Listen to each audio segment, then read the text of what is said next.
8페이지에 있습니다. 베드로전서 2장 7절과 8절 말씀입니다.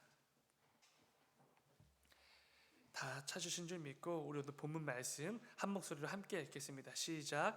그러므로 믿는 너희에게는 보배이나 믿지 아니하는 자에게는 건축자들이 버린 그 돌이 모퉁이의 머릿돌이 되고 또한 부딪히는 돌과 걸려 넘어지게 하는 바위가 되었다 하였느니라. 그들이 말씀을 순종하지 아니하므로 넘어지나니 이는 그들을 이렇게 정하신 것이라. 아멘. 아멘. 잠시 기도하겠습니다.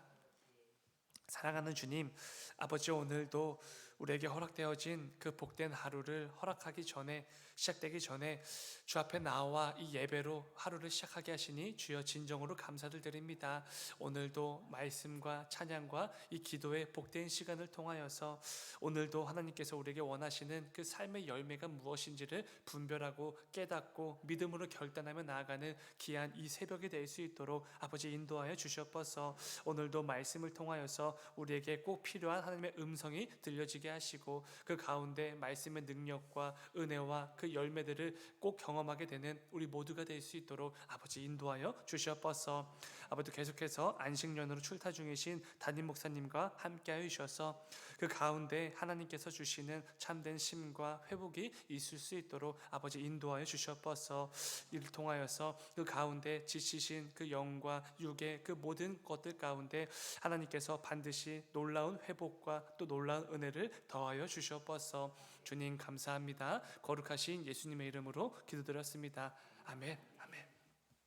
광고가 하나 있습니다. 여러분 이 새벽에도 기도해 주실 때 필리핀 단기 선교를 위해서 계속해서 기도해 주시고요. 내일 저녁 금요 청장년 기도회는 지난주에 이제 부임 인사를 하신 박기량 목사님께서 부임 설교를 하십니다. 그래서 이 부분 잘 참고하셔서 이렇게 예배에 오셔서 많은 은혜 받으시기 바랍니다. 오늘 함께 읽은 말씀을 가지고 분별력 없는 시대 속에서 이런 제목으로 함께 말씀을 나누도록 하겠습니다. 지금 이 베드로전서라는 편지를 받고 있는 당시 성도들은 진리와 생명이 되시는 예수 그리스도를 구주로 믿고 영접하고 고백하는 성도들이었습니다. 요한이 기록하고 있는 것처럼 말씀이 육신이 되어 우리 가운데 거하심에 우리와 같은 사람의 몸을 입고 이 땅에 오신 예수 그리스도는 말씀이셨습니다. 그런데 그 말씀은 그저 그런 이 세상에도 널려있는 그런 똑같은 말씀이 아니었습니다. 우리 성도들에게 허락되어진 유일하고 영원한 진리와 생명이 되시는 말씀이었습니다. 성도는 참된 진리가 되시고 생명이 되시는 그 예수 그리스도를 믿는 성도들이었던 것이지요. 그러나 이 악한 세상은 그 진리를, 그 생명을, 그 예수 그리스도를 분별할 수 있는 능력이 없었습니다. 그 분별할 수 있는 능력 자체를 상실해 버린 것이죠. 예수 그리스도라는 참된 진리를 분별하지 못하고 그 예수를 믿는 교회와 성도들을 핍박하고 이상한 집단이라고 그렇게 여겼던 것입니다. 그렇게 참된 진리에 대한 분별력 없는 악한 시대 속에서 2000년 전 그 성도들은 온갖 핍박과 부끄러움을 견디며 성도로서의 삶을 계속해서 힘겹게 이어가고 있었던 것입니다. 그렇다면 여러분, 오늘날은 어떻습니까? 우리가 살아가는 이 시대는 어쩌면 더 심하면 심했지 덜한 시대는 아닌 것처럼 보입니다. 진리에 대한 분별력이 아예 없는 시대지요. 무엇이 진리인지, 무엇이 생명을 주는 말씀인지, 예수 그리스도를 통해 우리가 어떤 놀라운 은혜를 누릴 수 있게 되는지 분별하지 못합니다. 분별할 생각조차 못하는 것이지요. 그렇기에 진리와 생명이 되시는 예수 그리스도, 이 기독교, 교회, 우리 모든 성도들을 더욱더 멀리하고 밀어내고 비난하며 나아가게 됩니다. 오늘은 말씀을 통해 분별력 없는 이 악한 시대를 살아가는 우리 모든 성도들의 삶에 대하여 이 말씀을 가지고 함께 좀 나누어 보려고 합니다. 오늘도 귀한 믿음의 결단이 가득 일어나는 이 새벽이 되시길 주님의 이름으로 축원을 드립니다. 오늘 본문 7절을 다시 한번 읽어보면 이렇습니다. 7절. 그러므로 믿는 너희에게는 보배이나 믿지 아니하는 자에게는 건축자들이 버린 그 돌이, 이렇게 오늘 본문이 시작이 되는 것을 보게 됩니다. 여러분, 이 말씀에 의하면 우리 성도들에게는, 그러니까 믿는 자들에게는 예수 그리스도가 아주 귀한 분이시고 보배로운 분이시라고 말합니다. 그런데 안타깝지만 불신자들, 여전히 예수 그리스도를 믿지 않는 세상 모든 자들에게는 예수 그리스도가 그저 쓸모없는 돌에 불과하다라는 것입니다. 가치가 없어 버려진 돌에 불과한 사람, 분, 그게 바로 예수 그리스도라는 것입니다. 참 안타까운 모습이지 않습니까? 똑같은 그리스도입니다. 똑같은 성자 하나님이시지요. 모든 이들에게 똑같이 은혜와 사랑과 구원을 주실 수 있는 유일한 구주가 되시는 그리스도가 되십니다. 그런데 어떤 이들에게는 보배로운 분이시고 구원자 예수 그리스도가 됩니다. 그런데 어떤 이들에게는 아무짝에도 쓸모없는 분으로 여겨지고 있다라는 것입니다. 하나님이신 성자 예수님께서 우리를 구원하시기 위해 그 귀한 영광과 존귀를 다 버리시고 우리와 똑같은 몸을 입고 낮고 낮은 이 땅으로 우리 모두를 친히 찾아오시지 않으셨습니까? 그럼에도 이 악한 시대는 구주가 되시는 그 예수 그리스도를 알아보지 못하는 것입니다. 진리와 생명이 되시는 그 예수 그리스도를 향한 분별력이 하나도 없는 것이죠. 이것은 다른 이유가 아닙니다. 악한 죄인들이 이 악한 시대 속에서 진리를 분별하지 못하고 온갖 어리석음과 무지함으로 가득한 채 살아가고 있기 때문에 그렇습니다. 이사야서 말씀을 보면은 이런 말씀이 있습니다. 6장 9절 여호와께서 이르시되 가서 이 백성에게 이르기를 너희가 듣기는 들어도 깨닫지 못할 것이요 보기는 보아도 알지 못하리라 하여. 참 두렵고 떨리는 말씀이지 않습니까? 분명히 듣기는 들었습니다. 그런데 아무나 다 깨닫는 것은 아니라는 것이죠. 또 분명 모든 사람들이 보기는 보았습니다. 그런데 모든 사람들이 알지 못한다. 이렇게 말씀해 주십니다. 이게 바로 분별력이 없는 이 악한 시대의 그런 모습이지 않습니까? 이 부분을 요한도 똑같이 말합니다. 분별력 없는 이 악한 시대를 향하여서 이렇게 표현을 하는 것이지요. 요한복음 1장 9절부터 11절까지의 말씀입니다. 제가 읽겠습니다. 참빛 곧 세상에 와서 각 사람에게 비추는 빛이 있었나니 그가 세상에 계셨으며 세상은 그로 말미암아 지은 바 되었을 때 세상이 그를 알지 못하였고 자기 땅에 오매 자기 백성이 영접하지 아니하였다. 여기서 예수 그리스도를 참빛이라고 표현하는 이유는 주님만이 어둠 그 자체였던 이 어둡고 죄로 가득한 세상을 구원한 유일한 빛이 되시기 때문에 그렇습니다. 그래서 예수님만이 우리의 참 빛이 되시는 것이죠. 그런데 그 참 빛이 되시는 예수님께서 친히 이 땅에 오셨습니다. 어둠과 죄로 가득한 이 세상을 그 참 빛으로 비추어 주시고 그들 모두를 죄와 사망으로부터 구원해 주시기 위해서 이 땅에 오신 것이죠. 그런데 안타깝게도 이 악한 세상은, 이 악한 죄인들은 이 세상을 창조하신 말씀 그 자체이신 예수 그리스도를 몰라본 것입니다. 알아볼 생각도 안 한 것이지요. 전혀 알지 못합니다. 아무런 분별력이 없습니다. 그래서 온 땅의 창조주가 되시고 우리의 유일한 구원자가 되시는 진리이신 예수 그리스도를 감히 영접하지도 않았던 것입니다. 분별력 없는 이 악한 시대가 보여주는 현실이 바로 이런 것이지 않겠습니까? 오늘 본문에서 그리스도를 향한 분별력 없는 이 시대를 향한 베드로의 말과 동일한 말을 지금 요한도 해주고 있는 것입니다. 근데 여러분, 그 결과 어떻게 이 세상이 흘러가고 있습니까? 진리를 향한, 예수 그리스도를 향한 분별력 없는 이 시대가 점점 더 어떻게 흘러가고 있냐는 것이죠. 성경적 가치관이 아니라 이 세상의 방식을 추구하고 따르며 살아가게 됩니다. 그 가운데 하나님께서 요구하시는 거룩한 삶을 너무나 쉽게 포기해버리고 이 세상의 가치와 기준을 따라 내 삶을 허비하며 살아가게 되는 것입니다. 참된 가치가 무엇인지 그거를 알지도 못한 채 정말로 가치가 없는 이 세상의 것들, 안개와도 같은 것들을 추구하고 쫓느라 온 삶을 허비하며 살아가는 것이지요. 아담의 타락 이후 모든 인간에게는 죄가 들어오지 않았습니까? 모든 인류의 대표성을 지닌 아담의 타락이 우리 모두에게 죄를 주게 된 것입니다. 우리는 이걸 원죄 이렇게 부르지요. 이로 인해 우리 안에는 죄된 본성으로만 가득해졌습니다. 그 결과 하나님이 아닌 세상의 다른 것들을 내 삶의 주인으로, 이 세상의 주인으로 여기며 그렇게 살아가는 것이죠. 혹은 내 삶의 주인이 내가 되어서 내 삶의 참된 주인이신 하나님을 계속해서 끌어내리면서 그렇게 살아가는 것입니다. 내 마음대로, 내 방식과 내 생각과 내 뜻대로 이 세상의 가치와 기준대로만 그렇게 열심히 살아가게 되는 것이죠. 그 가운데 하나님께서 우리에게 허락해 주셨던 이 진리를 분별할 수 있는 그 분별력마저도 완전히 상실하게 되어버린 것입니다. 여러분, 이렇게 흘러가는 시대는 점점 더 악해져 가고 있는 것 같습니다.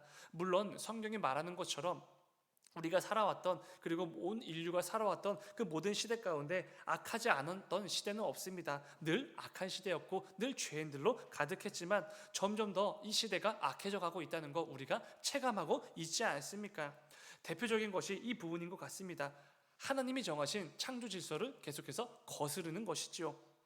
하나님께서 이 세상을 창조하실 때 하나님이 정하신 세상의 법과 질서가 분명히 있습니다. 그 법대로, 그 질서대로 흘러가도록 그 모든 것들을 지으신 것이지요. 아담과 하와를 창조하셨고 이들을 통해 세상 모든 것을 아름답게 만들어가는 그 사명을 맡겨주셨습니다. 그런데 이 악한 죄인들은 아담과 하와를 창조하신 그 질서마저 이제는 따르지 않습니다. 하나님께서는 분명 이 필요에 따라서 남자와 여자를 구별하여 창조하셨습니다. 이게 하나님의 질서지요.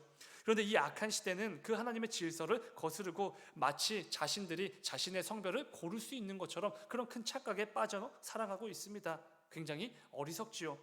감히 창조주의 질서를 거스르고 피조물 따위가 스스로 자신의 성별을 택할 수 있다고 그렇게 어리석고 무지한 생각으로 살아가고 있는 것입니다. 너무나 교만한 생각입니다. 그런데 여러분, 문제가 무엇입니까? 이처럼 분별력 없는 악한 시대는 그것이 마치 자유인 것처럼 착각을 하고 있다는 것입니다. 자유의 영역이라고 여기고 그것이 개인의 자유와 권리를 보장해주는 상식적이고 합리적인 것이라고 그렇게 여긴다는 것이죠. 창조주가 되시는 하나님 앞에서 참 두렵고 떨리는 교만입니다. 이처럼 이 외에도 이 세상 가운데 이 악한 죄인들은 정말 많은 분별력들을 상실한 채 살아가고 있습니다. 무엇이 진리인지 무엇이 올바른 질서인지조차 관심이 없고 분별할 수 없는 그런 지경에 이르는 것입니다. 가장 큰 문제가 무엇입니까? 이 시대의 문화와 흐름이 우리 성도들마저도 미혹하고 있다는 것이죠. 성도들 역시 분별력 없는 이 시대를 분별해내지 못함으로 똑같이 살아가고 있다는 것입니다.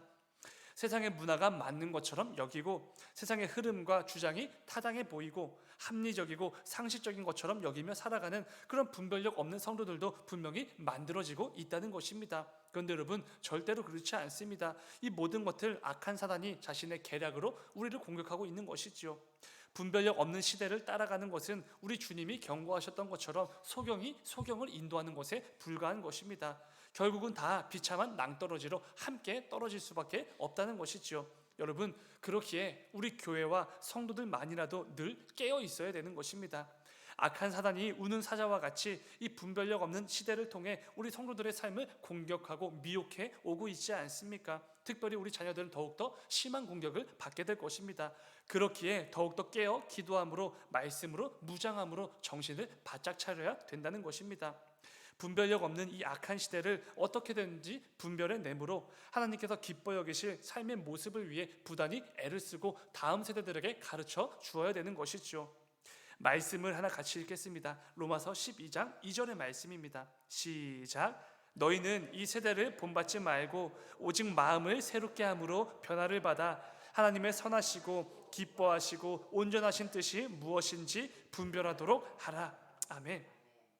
여러분, 우리 교회와 성도들에게는 바로 이 사명이 있는 것입니다.